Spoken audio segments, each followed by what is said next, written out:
எனக்கு கிட்டான ரொம்ப பிடிக்கும். பிடிக்குமா? ஏடி ஓ வயசு நாம வயசு நடி முட்டியோட பிடிச்சிருக்கு உனக்கு.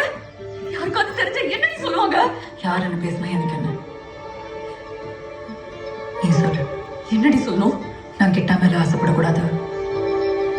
நீ சொல்லு, எனக்கு அது போதும். கோட்டி எப்பத்துல இருந்து இந்த கோட்டி பிடிச்சிச்சு உனக்கு?